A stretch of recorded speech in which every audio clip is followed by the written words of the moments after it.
మార్పు కావాలని, అది ఇందిరమ్మ రాజ్యంతోనే సాధ్యమని, మీ అందరి కష్ట ఫలితంగా తెలంగాణ రాష్ట్రంలో ఇందిరమ్మ రాజ్యం వచ్చి 9 నెలలు పూర్తయి ఇంకా 5-6 రోజులైతే 10వ నెలలో 10 నెలలు పూర్తి చేసుకోబోతున్నాం.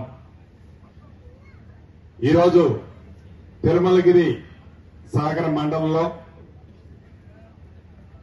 ఒక పైలట్ ప్రాజెక్టుగా ఈ రాష్ట్రంలో ఏవైతే రెవెన్యూ రికార్డులు ఆనాటి ప్రభుత్వం ధరణితో సామాన్య ప్రజలు పడుతున్న ఇబ్బందులని, భూములున్న ఆసాములు ఏదైతే అభద్రతకు గురయ్యారో వాటన్నిటి పరిష్కారం కోసమని అక్కడ యాచారం మండలం, ఇక్కడ తిరుమలగిరి సాగర మండలాలని 2 మండలాలని పైలట్ ప్రాజెక్టులుగా ఈ రాష్ట్ర ప్రభుత్వం గౌరవ ముఖ్యమంత్రి రేవంత్ రెడ్డి గారి సారథ్యంలోని మీ ప్రభుత్వం ఏర్పాటు చేసుకుని, ఈ ఏర్పాటు చేసుకున్న ప్రభుత్వంలో ఈ పైలట్ ప్రాజెక్టులో ఏమేమి సమస్యలు వస్తాయి, ఆ సమస్యలకి పరిష్కారం శాశ్వతంగా ఎలా పరిష్కరించవచ్చో తెలుసుకొని అదే పద్ధతిలో రాష్ట్ర వ్యాప్తంగా ఉన్న అన్ని మండలాల్లో ఇది ఏర్పాటు చేయాలన్నదే ఈ ప్రభుత్వం యొక్క ముఖ్య ఉద్దేశము. ఇందాక తమ్ముడు శంకర్ నాయక్ గారు, మిర్యాలగూడ ఎమ్మెల్యే గారు అడిగారు. మావి కూడా 2 మండలాలు మా గిరిజన సోదరులు ఉన్నారు, వారికి ఆ 2 మండలాలను కూడా ఇది అయిపోయిన తర్వాత పైలట్ ప్రాజెక్టు పెట్టాలని అడిగారు. తప్పకుండా అన్న, మీ 2 మండలాలే కాదు, ఈ రాబోయే కొద్ది రోజుల లోపే రాష్ట్ర వ్యాప్తంగా అన్ని మండలాల్లో ఏవైతే భూములుండి ఆ భూమిని అనుభవిస్తున్న రైతుకి ఒక భరోసా లేక ఏదైతే అభద్రతకు గురయ్యారో గత 10 సంవత్సరాలలో అటువంటి పరిస్థితి రావద్దని ఈ ఇందిరమ్మ ప్రభుత్వంలో గౌరవ ముఖ్యమంత్రి రేవంత్ రెడ్డి గారి సారథ్యంలో ఈ నిర్ణయం తీసుకున్నాం.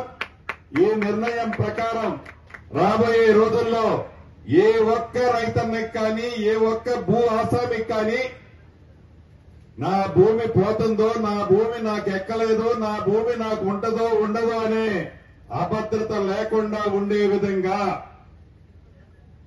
ఆనాడు 2022లో ఏదైతే ఆనాటి ప్రభుత్వం కొత్త చట్టాన్ని తీసుకొచ్చి ఆ చట్టము ద్వారా 2020లో ఆ చట్టము ద్వారా ధరణి అనే ఒక పోర్టల్ తీసుకొచ్చి ఆ రెండిటితో సామాన్య ప్రజల జీవితాలతో ఎలా చెలగాటమాడిందో మనందరికీ తెలియంది కాదు.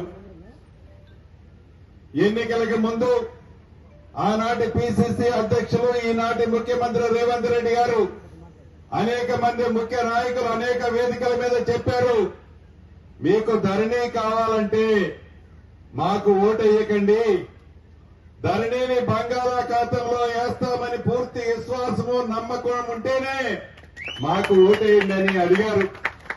అడిగితే యావత్ రూరల్ ప్రాంతంలో ఉండే ప్రతి ఒక్క సామాన్య రైతన్న, భూమున్న ప్రతి ఒక్క ఆసామి ఆనాడు ఇందిరమ్మ రాజ్యం కావాలని ఆశీర్వదించారు, దీవించారు. ఇందిరమ్మ రాజ్యాన్ని తెచ్చుకున్నాం. ఈ ఇందిరమ్మ రాజ్యంలో అనేక సంక్షేమ కార్యక్రమాలతో పాటు ఈ భూములకు సంబంధించిన విషయంలో ఏదైతే 2020 చట్టాన్ని సవరిస్తూ ధరణిలో ఉన్న అనేక తప్పులని, తడకలని సవరిస్తూ ధరణి వల్ల ఏ ప్రజలైతే నష్టం జరిగిందో దాన్ని సవరిస్తూ దేశంలో అనేక రాష్ట్రాలలో రెవెన్యూకు సంబంధించిన 6 చట్టాలు క్షుణ్ణంగా పరిశీలించి ఆ పరిశీలించిన దాంట్లో మేలైన చట్టాన్ని ఈనాడు ఏర్పాటు చేసుకుని ఆ చట్టం గౌరవ ముఖ్యమంత్రి గారు, రెవెన్యూ మంత్రిగా నేను కేబినెట్ నిర్ణయం తీసుకోకుండా మీ అందరి అభిప్రాయాలు తీసుకోవాలని యావత్ తెలంగాణ రాష్ట్రంలో ఉండే ప్రతి ఒక్క అనుభవజ్ఞుల యొక్క అభిప్రాయాన్ని సేకరించి అది తెలంగాణ రైతన్నలకి మంచిదైతే తప్పకుండా అది చట్టంలో పెట్టాలని పబ్లిక్ డొమైన్ లో పెడితే వేలాది సూచనలు ఆ పబ్లిక్ డొమైన్ లో ఇవ్వటం జరిగింది. వాటన్నిటినీ క్రోడీకరించి దేశానికే ఒక రోల్ మోడల్ చట్టం 66 చట్టాన్ని రాబోయే కొద్ది రోజుల్లో మీ అందరికీ మీ ఇందిరమ్మ ప్రభుత్వం ఇవ్వబోతుంది. దాంట్లో ఎట్టి అనుమానం లేదు. ప్రధాన ప్రతిపక్షం చెప్పిన ముఖ్య సూచనలను కూడా అవి మంచివైతే తప్పకుండా వాటిని కూడా దేశజాలకి పోకుండా ఆ చట్టంలో చేరుస్తామని చెప్పాం. అదే పద్ధతిలో చట్టానికి ఒక తుది మెరుగులు దిద్ది ఈనాడు మీరందరూ కోరుకున్న విధంగానే అతి కొద్ది రోజుల్లోనే చట్టం మీ గుమ్మం ముందుకు రాబోతుంది. ధరణి పీడ మీ అందరికీ కూడా ఇరగబడబోతుంది. ఇక ఈ మండలానికి సంబంధించి పైలట్ ప్రాజెక్టుకి సంబంధించిన ముఖ్య అంశాలు కలెక్టర్ గారు, పెద్దల జానారెడ్డి గారు, స్థానిక శాసనసభ్యులు చెప్పారు. అనేక మంది రైతన్నలు చెప్పారు. ఎమ్మెల్సీ గారు చెప్పారు. చెప్పిన వాటిలో నాకు అర్థమైంది ఒక 5-6 విషయాలు నాకు స్పష్టంగా అర్థమైంది. ప్రభుత్వ భూములున్నాయి. ఆ ప్రభుత్వ భూములు పేదవాడికి పట్టా అయితే రాలేదు. పేదవాడికి అర్హులైన వాళ్ళకి పట్టా ఇవ్వాలి అన్నది వాళ్ళ ఎవరి పొజిషన్ లో ఉందో భూమి అది ప్రభుత్వ భూమిని పట్టా కావాలని ఒకటి అడిగారు. రెండవది ఏదైతే ఎవాక్యూ ప్రాపర్టీ అంటే ఆనాడు పాకిస్తాన్ విడబడేటప్పుడు వేలాది సూచనలు ఆ పబ్లిక్ డొమైన్ లో ఇవ్వటం జరిగింది. వాటన్నిటినీ క్రోడీకరించి దేశానికే ఒక రోల్ మోడల్ చట్టం 66 చట్టాన్ని రాబోయే కొద్ది రోజుల్లో మీ అందరికీ మీ ఇందిరమ్మ ప్రభుత్వం ఇవ్వబోతుంది. దాంట్లో ఎట్టి అనుమానం లేదు. ప్రధాన ప్రతిపక్షం చెప్పిన ముఖ్య సూచనలను కూడా అవి మంచివైతే తప్పకుండా వాటిని కూడా దేశజాలకి పోకుండా ఆ చట్టంలో చేరుస్తామని చెప్పాం. అదే పద్ధతిలో చట్టానికి ఒక తుది మెరుగులు దిద్ది ఈనాడు మీరందరూ కోరుకున్న విధంగానే అతి కొద్ది రోజుల్లోనే చట్టం మీ గుమ్మం ముందుకు రాబోతుంది. ధరణి పీడ మీ అందరికీ కూడా ఇరగబడబోతుంది.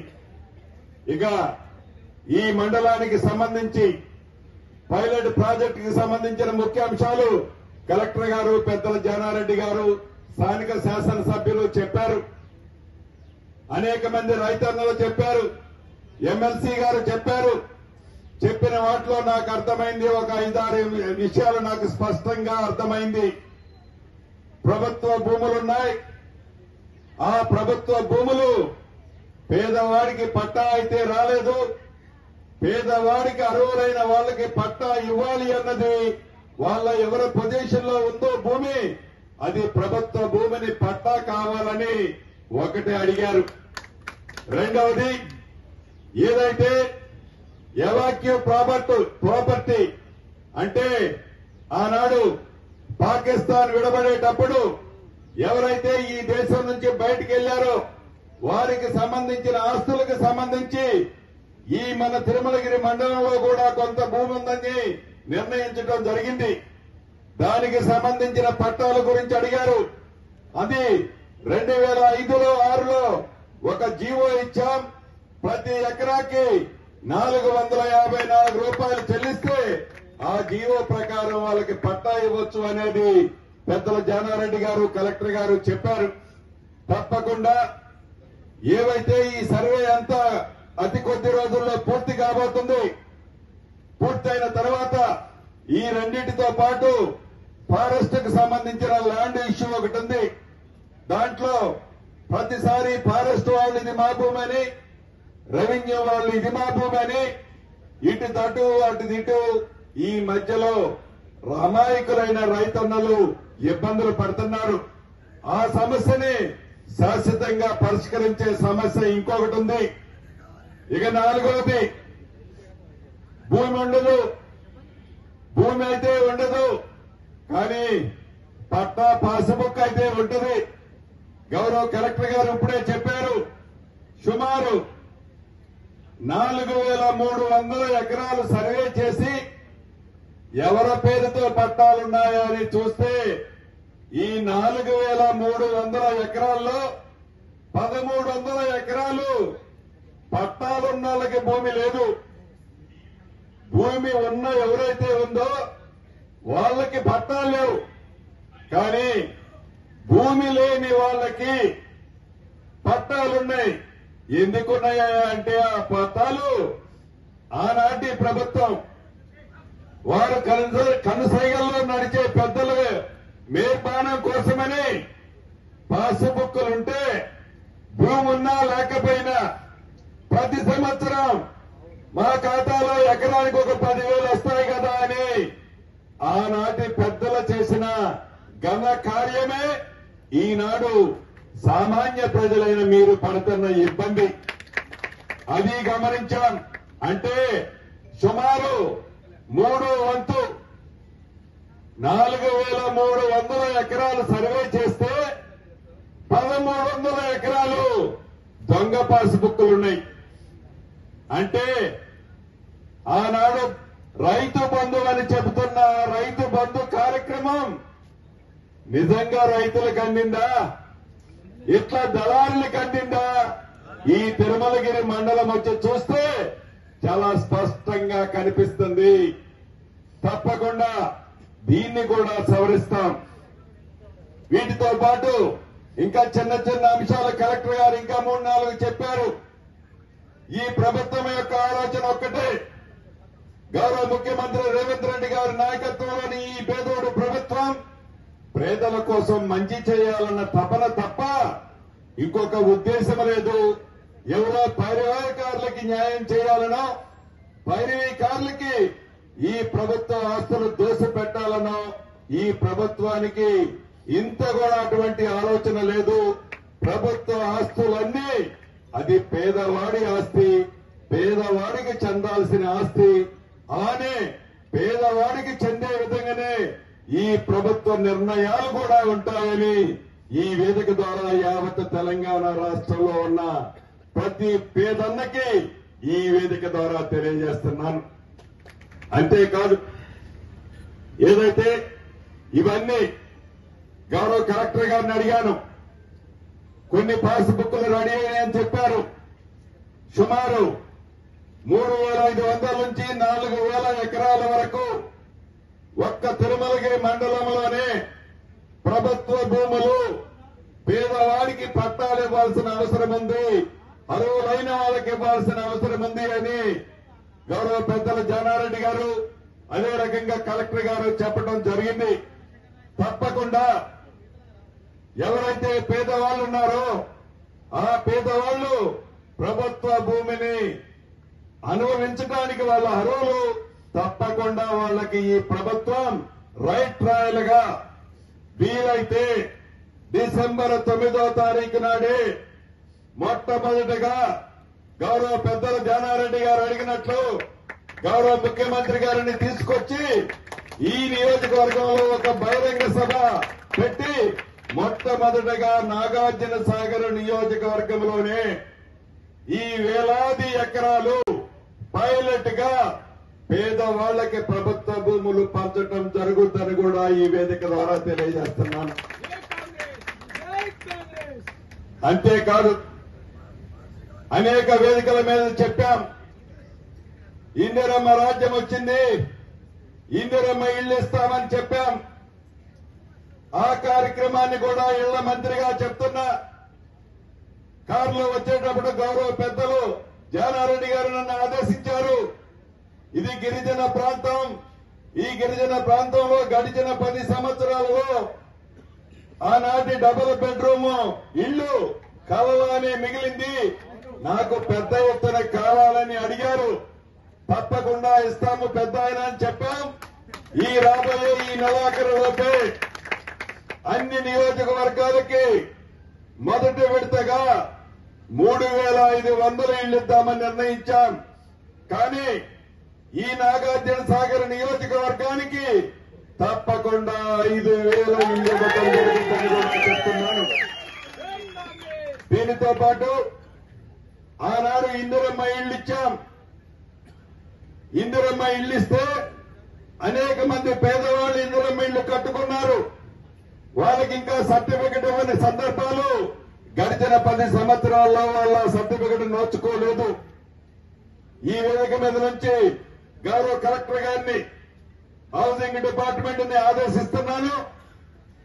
ఏదైతే ఆనాడు పేదవాళ్ళకి ఇందిరమ్మ ఇళ్ళు ఇచ్చామో ఆ ఇందిరమ్మ ఇళ్లకు సంబంధించిన సర్టిఫికెట్ ఏదైతే ఉందో హౌస్ మార్టిగేజ్లో ఉన్నదో ఆ మార్టిగేజ్లో ఉన్నది అక్కడ అప్పు ఏమీ లేకుండా నిలిచేసి ఆ ఇల్లు వాళ్ళకి సొంతమయ్యే విధంగా ఆ సర్టిఫికెట్ ఇవ్వాలని కూడా ఈ వేదిక మీద నుంచి గౌరవ కలెక్టర్ గారిని, హౌసింగ్ డిపార్ట్మెంట్ ని కూడా ఆదేశిస్తున్నాను. ఒక్క నాగార్జున సాగర్ నియోజకవర్గంలోనే కాదు, రాష్ట్ర వ్యాప్తంగా ఆనాడు ఏ పేదవాళ్ళకైతే ఇందిరమ్మ ఇళ్ళు ఇచ్చామో ఇందిరమ్మ ఇళ్ళు డిపార్ట్మెంట్ లో ప్లెడ్జ్ అయి ఉన్నాయో ఆ ప్లెడ్జ్ ని రిలీజ్ చేస్తూ పూర్తి హక్కు, ఆ ఇందిరమ్మ ఇళ్ల హక్కు ఆనాడు లబ్ధిదారుడికి ఇవ్వాలని రాష్ట్ర వ్యాప్తంగా ఉన్న హౌసింగ్ డిపార్ట్మెంట్ కి అందరు కలెక్టర్లకి ఈ వేదిక ద్వారా ఆదేశిస్తున్నాను. ఇందిరమ్మ రాజ్యంలో పేదవాళ్ళని గౌరవించుకుంటుంది, పేదవాళ్ళు చల్లగా ఉండాలని కోరుకుంటుంది. పేదవాడు చల్లగా ఉంటేనే ఈ దేశ అభివృద్ధి అన్నది ఇందిరమ్మ రాజ్యం యొక్క ముఖ్య ఉద్దేశం, కారణం. అదే దిశలో ఈనాడు గౌరవ ముఖ్యమంత్రి రేవంత్ రెడ్డి గారి నాయకత్వంలోని ఈ ప్రభుత్వం కేబినెట్ మంత్రులమంతా చిత్తశుద్ధితో అనేక అవాక్కులు చవాక్కులు ఏవైతే ప్రధాన ప్రతిపక్షమని చెప్పుకుంటున్న పార్టీలు మాట్లాడుతున్నాయో, అధికారం పోయి 9-10 నెలలకే తట్టుకోలేక అనేక రకంగా గుడ్డల కాల్చి ఈ ప్రభుత్వం మీద, ఇందిరమ్మ ప్రభుత్వం మీద వేస్తున్నాయో ప్రతి దాన్ని సామాన్య ప్రజలు, పేదవాళ్లు, బడుగు బలైన దళిత గిరిజన మైనారిటీ మరిన్ని వీడియోస్ కోసం ఛానల్ ని సబ్స్క్రైబ్ చేయండి. లేటెస్ట్ అప్డేట్స్ కోసం వాట్సాప్ ఛానల్ ని ఫాలో చేయండి. అండ్ లింక్ డిస్క్రిప్షన్ లో ఉంది.